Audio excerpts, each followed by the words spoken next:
လူအများစုကကုသိုလ်တစ်ခုခုလုပ်ပြီးဆိုရင်လေအပေအယူတစ်ခုလို့သဘောထားတတ်ကြတယ်နော်ဥပမာဖျားပန်းတင်တယ်စွမ်းလောင်းတယ်ဒါမှမဟုတ်အလူမွေထဲ့တယ်ဆိုရင်တောင်းမဒီလိုလူတဲ့အတဲ့နောက်ဘဝမှာပို့ပြီးချမ်းသာရပါစေဆိုနေမျိုးပေါ့ဗျာဟုတ်တယ်ရှင်ပို့ပြီးကောင်းမွန်တဲ့ဘဝကိုရပါစေလို့မျှော်လင့်တတ်ကြတယ်လေတခုခုပေးလိုက်ရင်တခုခုပြန်ရမယ်ဆိုတဲ့တွေ့ခေါ်မှုမျိုးပေါ့ဒါမဲ့တကယ်ယုံကြည်မှုတစ်ခုတကယ်သာသနာတစ်ခုကနှစ်ပေါင်းထောင်ချီပြီးမယိမ့်မယိုင်ပဲဆက်လက်ရှင်တန်ဖို့ဆိုရင်အဲ့ဒီလိုအပေးအယူလုပ်တဲ့စိတ်တက်လေးလောင်းနေတော့လုံးဝမလုံလောက်ဘူးလို့ဆရာတော်ကြီးတစ်ပါးကရဲဝမ်းဝဟွာကြားခဲ့ပူပါတယ်ဟုတ်ကဲ့တကယ်ကိုလေးနဲ့တဲ့အငြင်းပါပဲဒီနေ့ကျမတို့အသေးစိတ်လေးလာဆွေးနွေးသွားမယ်အကြောင်းအရာကတော့မြန်မာနိုင်ငံရဲ့အခြေစုတော်ရှင်မဟာကန္တာယုံဆရာတော်အရှင်ဇနကပိဝန္တာရေးသားခဲ့တဲ့ဘာသာသွေးဆိုတဲ့စောက်ထဲကအလွန်လေးနက်တဲ့အရှိအလတ်တင်ပဲဖြစ်ပါတယ်ဗျာဘာသာသွေးဆိုတဲ့ခေါင်းစဉ်ကိုကြည့်လိုက်ရင်သွေးဆိုတာတက်ရှိတဲ့အသက်ရှင်တန်ဖို့အတွက်မရှိမဖြစ်လိုအပ်တဲ့အရာလीမှန်ပါတယ်ခန္ဓာကိုယ်ထဲမှာသွေးလက်ပတ်မှုရပ်သွားရတဲ့အရာအလုံးရပ်တန်သွားသလိုပဲမို့ဒါပေါ့ဗျာဘာသာတွေကတခုသာသနာတခုအတွက်လဲအဲ့ဒီလိုအသက်သွေးကြိုးလိုအရေးပါတဲ့အရာရှိနေတယ်ဆိုတာကိုဆရာတော်ကြီးကညှိုးဆိုချင်တာပါကျွန်တော်ဒီနေ့ဆွေးနွေးသွားမယ့်အဓိကအရေးမြစ်တွေကတော့ဒီစာအုပ်ရဲ့အချင်းနေပိုင်းရဲ့ပါရမီတွေပတ်သက်ပြီးဆရာတော်ကြီးရဲ့ဖွင့်ဆိုချက်တွေရဲ့နောက်ပြီးစာအုပ်ကြောဖူးမှာရေးထားတဲ့ဆရာတော်ကြီးရဲ့ခိုင်မာတဲ့ခံယူချက်ကဗျာတို့ပဲဖြစ်ပါတယ်ကဲဒါဆိုရင်အခြေခံအကြဆုံးမေးခွန်းနေမယ်ဆက်လိုက်ကြအောင်ရှင်ဘာသာသွေးသို့မဟုတ်သာသနာရဲ့သွေးဆိုတာအတိအကျဘာကိုဆိုလိုတာလဲကျမတို့တာမန်တွေးကြည့်အောင်ဟိုလေသာသနာကိုထောက်တနေတဲ့ပစ္စည်းလေးပါလူရှင်နေလားဒါမှမဟုတ်နေ့စဉ်ဖျားချမ်းကန်သွားနေတဲ့သူလေလားပေါ့စာအုပ်ထဲကအချက်လက်တွေအရဆိုရင်တော့အဲ့ဒီလိုပြင်ပကအရာတွေကိုမဆိုလိုဘူးဗျာသာသနာရဲ့သွေးဘာသာရဲ့သွေးဆိုတာကိုအတိအကျနားလည်ဖို့အတွက်ဆရာတော်ကြီးကအမြင့်မားဆုံးစံဖျားထိတဲ့ဖျားရှင်ကိုကြည့်ဖို့လမ်းညွှန်ထားတယ်ဝေါဖျားရှင်ကိုတိုက်တဲ့ရည်ညွှန်းတာပေါ့ဟုတ်တယ်ဗျာဒီညမှာအဓိကတော့ချက်ကပါရမီဆိုတဲ့စကားလုံးမှာပဲဆရာတော်ကြီးကပါရမီဆိုတာကိုအလွယ်တကူဖွင့်ဆိုမထားဘူးဗျတာမန်ကောင်းမှုကုသိုလ်လုပ်တာကိုပါရမီလို့မခေါ်ဘူးလို့ဆိုတယ်ဟုတ်လားဟုတ်တယ်ဗျမျက်နှာအတော်သူတို့ရဲ့အလုပ်တနည်းအားဖြင့်အလွန်မြင့်မြတ်တဲ့ပုဂ္ဂိုလ်တွေသာလုပ်နိုင်တဲ့မြတ်တော်အလုပ်ဖြစ်တယ်လို့ဖွင့်ဆိုထားတယ်နေပါအောင်ရှင်ဒီညမှာကျမနည်းနည်းရှုပ်သွားတယ်ကျမတို့ငယ်ငယ်ကတည်းကကြားဖူးနေတာကဒါနပါရမီထီလပါရမီဆိုပြီးသုံးကြတာပဲလीစွမ်းတစွန်းလုံးရင်လည်းပါရမီဖြည့်တယ်လို့ပဲထင်တယ်တာအများစုကအဲ့ဒီလိုပဲနားလည်ထားကြတာကိုဗျဒါဆိုရင်တာမန်ကုကိုလောက်တာနဲ့ပါရမီဖြည့်တာကမတူဘူးဆိုတဲ့သဘောလားရှင်အဲ့ဒီချက်ကဒီဆောက်ရဲ့အရေးကြီးဆုံးအချိုးအကွယ်တစ်ခုပါပဲလွတ်ရချင်းတူရင်တောင်မှစိတ်ထားနဲ့ရည်ရွယ်ချက်ကွာခြားတော့ရင်ရလက်ကလုံးဝမတူတော့ဘူးလို့ဆရာတော်ကြီးကရှင်းပြတာပါရည်ရွယ်ချက်ကအဓိကဖြစ်သွားတာပေါ့မှန်ပါတယ်ဒါနသီလဘာဝနာစတဲ့ကောင်းမှုအလုပ်တွေကိုလုပ်တဲ့နေရာမှာကိုကျိုးတက်ပေါ့ဗျာဥပမာငါလူလိုက်ရင်နောက်ဘဝလူချမ်းသာဖြစ်မယ်နတ်ချမ်းသာဖြစ်ရမယ်ဆိုပြီးရွယ်ရင်ကိုအတက်ကြီးတက်ရည်ရွယ်တာမျိုးပေါ့ဟုတ်ပါတယ်အဲ့ဒီလိုကိုအတက်ကြီးတက်ရည်ရွယ်ပြီးလုပ်နေတဲ့မြတ်ကာလပတ်လုံးကတော့အဲ့ဒါဟာတာနကုတို့အဆင့်ပဲရှိသေးတယ်လို့ဆရာတော်ကြီးကဆိုပါတယ်ဒါဆိုပါရမီမြောက်ဖို့ကဘလို့စိတ်ထားမျိုးလိုအပ်လဲရှင်အဲ့ဒီအလုပ်တွေကိုလုပ်တဲ့အခါလောကထစရိယလို့ခေါ်တယ်လောကကြီးတစ်ခုလုံးရဲ့အကျိုးစီးပွားအတွက်ဆိုတဲ့စိတ်ထားမျိုးဝင်လာရမယ်ဗျလူအများချမ်းသာအောင်ဒုက္ခကင်းအောင်ပြုကျင့်မယ်ဆိုတဲ့ကိုကြိုးမဖတ်တဲ့စိတ်ထားမျိုးနဲ့လှုပ်ဆောင်မှသာလင်ပါရမီမြောက်တယ်လို့အတိအလင်းဆိုထားတာပါโอเคဒါကိုလက်တွေ့ဖွားနဲ့ချိတ်ဆက်ပြီးနည်းနည်းလေးဖြည့်တွေ့ကြည့်အောင်ရှင်ကျမတို့နေ့စဉ်လုပ်နေတဲ့အလူဒါနတော်တော်များများကလေနည်းနည်းလေးရိုးသားသားပြန်တွေ့ကြည့်ရင်နောက်ဘဝအတွက်ကိုယ်ပိုင်ဘဏ်အကောင့်ထဲကိုငွေစုနေတယ်လို့မျိုးဖြစ်နေတတ်တယ်နော်ရကိုအကောင့်ထဲကိုပြန်ထည့်နေတဲ့သဘောမျိုးပေါ့ဟုတ်တယ်ဒါပေမဲ့ခုနပြောထားတဲ့လောကထစရိယဆိုတဲ့ပါရမီရဲ့သဘောတရားကိုစဉ်းစားကြည့်တော့ခေါင်းတွေကိုအတွေ့တစ်ခုပဲလာတယ်ဟိုလေဥပမာရှင်လူတစ်ယောက်ကသူ့မှာရှိတဲ့ပိုင်ဆိုင်မှုအကုန်လုံးကိုပုံအောပြီးလူတိုင်းအခက်မတ်လာရောက်ကုတက်နိုင်မဲ့အများပြည်သူပိုင်စိတ်ယုံကြည်တစ်ခုကိုတိဆောက်ပြလိုက်တယ်ဟုတ်ကဲ့သူကအဲ့ဒီကနေနာမည်ကြီးဖို့ဒါမှမဟုတ်နောက်ဘဝမှာဘာဖြစ်ရမယ်ဆိုတဲ့အကျိုးအမြတ်ဘာတစ်ခုမှပြန်မမျှော်လင့်ဘူးလူတွေယောဂကင်းပြီးကျမ်းမာသွားတာကိုပဲမြင်ကျင်တဲ့တတ်တဲ့နဲ့လုပ်တာလေအဲ့ဒီလိုစိတ်ထားမျိုးကိုပါရမီလို့ခေါ်တာလားမှန်ပါတယ်ဗျာအဲ့ဒီစေုံကြီးဥမာတော်တော်လေးကိုက်ညီပါတယ်စေုံဆောက်တဲ့လောက်ရတဲ့ခုတွေကိုပဲလူနှစ်ယောက်ကမတူညီတဲ့ရည်ရွယ်ချက်နဲ့လုပ်နိုင်တယ်လေဟုတ်တယ်နော်တယောက်ကနာမည်ရဖို့သမိုင်းတွင်ဖို့လုပ်ခဲ့ဆိုရင်အဲ့ဒါတာမန်ကုသိုလ်ပဲနောက်တယောက်ကတော့ကိုဘာဖြစ်ဖြစ်အရေးမကြီးဘူး ဒီစေယုံကြောင့်လူတွေအသက်ရှင်သွားရင်ကျင်းနေပြီဆိုတဲ့စိတ်နဲ့လုံရင်အဲ့ဒါပါရမီပဲ ရည်ရွယ်ချက်ကလုံးဝကိုစန့်ကျင်ဘက်ဖြစ်သွားတာကော ဟုတ်တယ်ဗျာဒီနေရာမှာဘာကြောင့်ဒီလိုအနစ်နာခံတဲ့ပါရမီစိတ်တက်ကဘာသာတွေဖြစ်နေရတယ်လဲဆိုတဲ့အကြောင်းရင်းကိုစပ်ပြီးလီလာကြည့်ဖို့လိုလာပါပြီ အဲ့ဒါကျမလည်းသိချင်နေတာကိုကျိုးစွန်ဝီလို့တာကကောင်းတယ်ဆိုတာအားလုံးလက်ခံပါတယ်ဒါပေမဲ့အဲ့ဒီအနစ်နာခံမှုကသာသနာတစ်ခုလုံးကိုဘယ်လိုနည်းနဲ့အသက်ဆက်ပေးနေတာလဲရှင်အဲ့ဒီချိတ်ဆက်မှုကိုနည်းနည်းလောက်ရှင်းပြပါလား ခန္ဓာကိုယ်မှာသွေးကဘယ်လိုအလုပ်လုပ်တယ်လဲဆိုတာအရင်စဉ်းစားကြည့်ပါဗျာသွေးကြောတွေထဲမှာသွေးကတစ်တဆိတ်စီးဆင်းနေတယ်ခန္ဓာကိုယ်စိတ်ပိုင်းအသီးသီးစီကိုအာဟာရတွေအောက်ဆီဂျင်တွေပို့ပေးတယ် ဟုတ်ကဲ့ အဲ့ဒီလိုပို့ပေးတဲ့အတွက်သွေးကဘာဆူလာပါမှပြန်မတောင်းဘူးသာသနာမှာလည်းထို့အတူပါပဲကောင်းဆောင်တွေဖြစ်ကြတယ်အထူးသဖြင့်တန်ခါဖွဲ့စီတွေနောက်ပြီးယုံကြည်ကိုးကွယ်သူတွေကကိုကျိုးမဖက်ဖဲအများအတွက်အနစ်နာခံပြသတဲ့အခါ ဟုတ်ကဲ့တန်ဃာတော်တွေကရှေ့ဆောင်လမ်းပြအနေနဲ့အဲ့ဒီလိုအနစ်နာခံမှုမျိုးပြတာဖို့ကတည်ရေးကြည့်တာပဲနော်ဒီစာအုပ်ထဲကအခန်းတွေမှာလည်းတန်ခါဖွဲ့စည်းရဲ့အရေးပါပုံကိုအလေးနဲ့ထားထားတာတွေ့ရတယ်လေ မန္တာပါဗျာတန်ခါဖွဲ့စည်းဆိုတာသာသနာရဲ့မန်တိုင်းလေသူတို့စီကနေအဲ့လိုပါရမီမြောက်တဲ့ကိုကျိုးဆွမှုတွေမြင်ရတဲ့အခါပတ်ဝန်းကျင်မှာရှိတဲ့လူတွေစီကိုယုံကြည်မှုဆိုတဲ့အောက်ဆီဂျင်ကိုပို့လို့ပေးလိုက်တာပါပဲ ဝါယုံကြည်မှုဆိုတာအောက်ဆီဂျင်ပဲပေါ့တော်တော်ထိမိတာတင်စားချက်ပဲရှင် ဟုတ်တယ်ဗျာကိုကျိုးရှာနေတဲ့လူတွေကြီးစုစည်းထားတဲ့အဖွဲ့အစည်းတစ်ခုကကြာရင်အချင်းချင်းယုံကြည်မှုကင်းမဲ့ပြီးပြုတ်ကွယ်တော့မှာပဲဒါပေမဲ့သူတို့ကတော့ကိုကျိုးတော့မဟုတ်ဘူးအများအတွက်တကယ်လုံနေတာပဲဆိုတော့မြင်တာတဲ့အနစ်နာခံမှုတွေတနည်းအားဖြင့်ပါရမီတွေရှိနေတယ်ပေါ့ဗျာအဲ့ဒီတန်ခါအဖွဲ့အစည်းအဲ့ဒီသာသနာပေါ်လူတွေရဲ့ယုံကြည်ခြင်းညွတ်မှုကရှင်းတဲ့နေမှာပါ သဘောပေါက်ပြီသွေးကအာဟာရကိုတည်ဖို့ပေးတယ်လို့ပါရမီကယုံကြည်မှုကိုတည်ဖို့ပြီးသာသနာကိုရှင်းတန်စေရပါအဖွဲ့အစည်းတွေခိုင်မာဖို့ကလည်းဒီအပေါ်မှာအများကြီးမူတည်နေတာပဲ အဲ့ဒါကြောင့်မို့လို့အဲ့ဒီယုံကြည်မှုကပဲသာသနာကိုအသက်ဆက်ပေးတာဖြစ်တဲ့အတွက်ပါရမီကိုဘာသာသွေးလို့တင်စားတာပါဗျာ ဒါပေမဲ့လေနားဆင်နွဲသူတွေအနေနဲ့လည်းတွေးမိမှာပဲဒီလိုလောကကြီးတစ်ခုလုံးအတွက်ကိုကျိုးစွန့်ဖို့ဆိုတာတကယ်လက်တွေ့မှာတိတ်ကိုခက်ခဲလုံးတယ်နော် လူတဘာဝကိုဗျာ ဟုတ်တယ်လေလူဆိုတာပင်ကိုဗီဇာအရာကိုလုံခြုံရေးကိုအကျိုးစီးပွားကိုအရင်ဆုံးကြည့်တတ်ကြတာတဘာဝပဲဒီလောက်ခက်ခဲတဲ့အရာကိုလုံးဖို့ဆိုရင်ဘယ်လိုစိတ်ခွန်အားမျိုးအများတော့ကနေတွန်းအားပေးနေလို့လဲတာမန်စိတ်ဓာတ်လေးနဲ့တော့မဖြစ်နိုင်ဘူးထင်တယ်ရှင် အဲ့ဒီမေခွန်းအဖြေကိုဆယ်ရိုကြီးကစောက်ရဲ့အချီးနီတန်းမှာတင်ထည့်သွင်းပေးထားပါတယ်စောက်အစမှာတပ်ပေါ်တီတော်ခါရုညေနာဆိုတဲ့ပါဠိဂါထာလေးကိုကာထားတယ်ဗျာ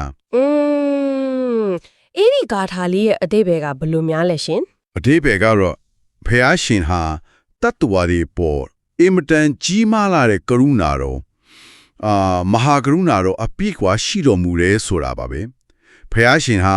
လေးအတင်ချေနဲ့ကမာတတင်ဆိုတဲ့ကာလာကြီးပတ်လုံးပါရမီတွေထီးစီးခဲ့တာဟာကိုရိုဒိုင်တန်ထရာဟာနေအမြန်ဆုံးလွတ်မြောက်ဖို့တက်တက်အတွက်မဟုတ်ပါဘူး ကိုယ်တိုင်လွတ်မြောက်ဖို့တတ်ဆိုရင်ဒီလောက်ကြာပါရမီဖြည့်စရာမလိုဘူးပါနော် အဲ့ဒီကြပဲဗျာအဲ့ဒီလိုကိုယ်တိုင်လွတ်မြောက်ရေးတက်ဆိုရင်ဒီလောက်ကြာရှည်စွာဒုက္ခခံစရာမလိုဘူးလို့ဆိုပါတယ်ဒါပေမဲ့ဆင်းရဲဒုက္ခတွင်းထဲမှာပိတ်မိနေတဲ့တတ္တဝါတွေကိုကဲကင်ဖို့သူတို့တွေကိုတရားအသိဓမ္မယတနာတွေကျွဲဝါလာစေဖို့အတွက်သာလျှင်အဲ့ဒီလိုမဖြစ်နိုင်တော့ခက်ခဲတဲ့ပါရမီတွေကိုအနစ်နာခံဖြည့်ဆည်းခဲ့တာဖြစ်တယ်လို့အတိအလင်းရှင်းပြထားတယ်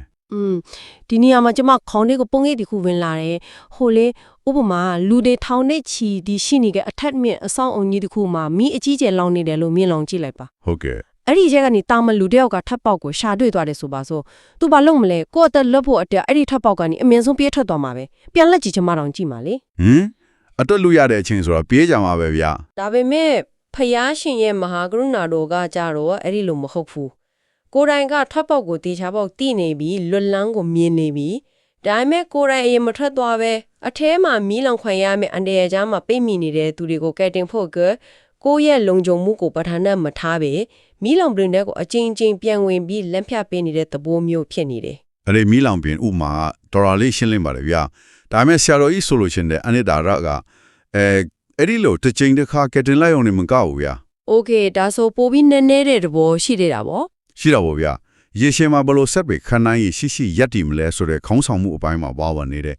ကိုယ်တိုင်ကလွတ်မြောက်ရေးကိုရန်နိုင်ပါလျက်နဲ့အခြားသူတွေရဲ့ဒုက္ခကိုလစ်လျူမရှုနိုင်လို့အဲ့ဒီအပူလုံးကြီးထဲမှာအတူတူဝင်နေပေးပြီးအားလုံးကိုဆွဲခေါ်ဖို့စ조사တာဟာစစ်မှန်တဲ့မဟာကရုဏာတော်ပါပဲ ဝါတကယ်ကိုကြီးမားတဲ့ခေါင်းဆောင်မှုစိတ်ဓာတ်ပါပဲရှင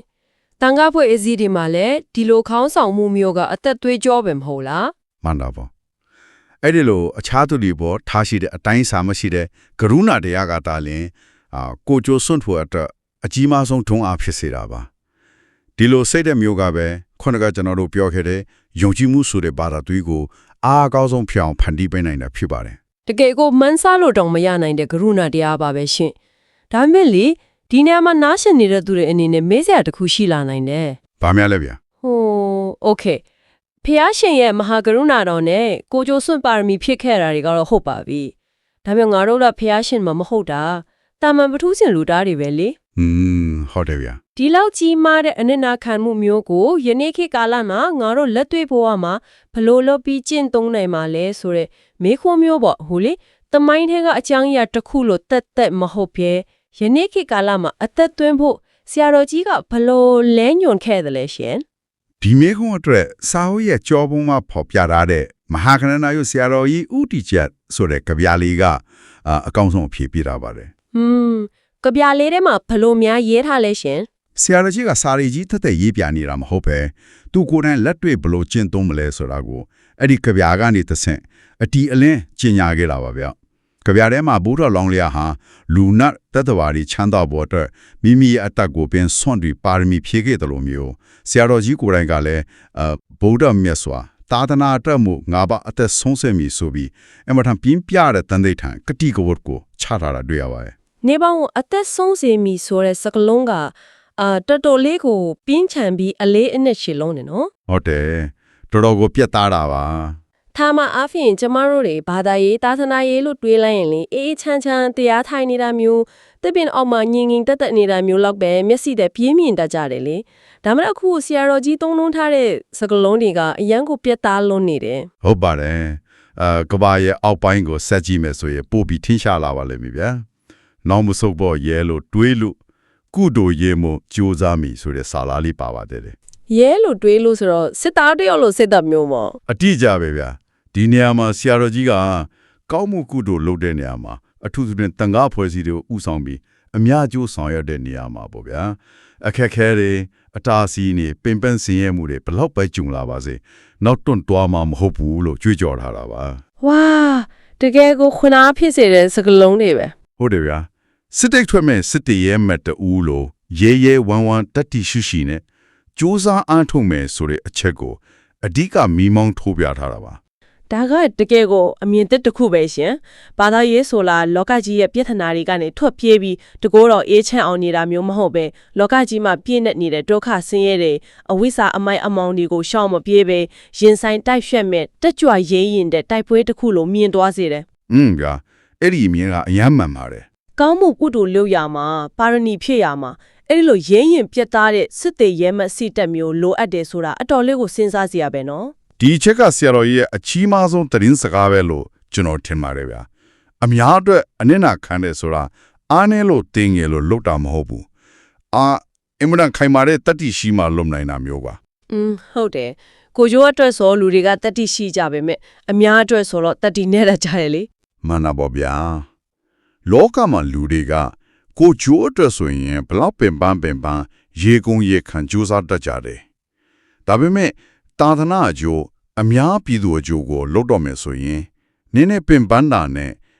အခြားသူတွေကအတိမတ်မပြတာနဲ့တင်စိတ်တကြပြီးနောက်ဆုတ်သွားတတ်ကြတယ်လေ ဟုတ်တယ်ရှင်လောက်တာလုံနေရတယ်ဘလို့မလဲအတိမတ်မပြဘူးဆိုပြီးစိတ်ပြတ်သွားတတ်ကြတာများတယ် အဲ့ဒါကြောင့်မလို့ဆရာတော်ကြီးကအဲ့ဒီလိုမဖြစ်ရဘူး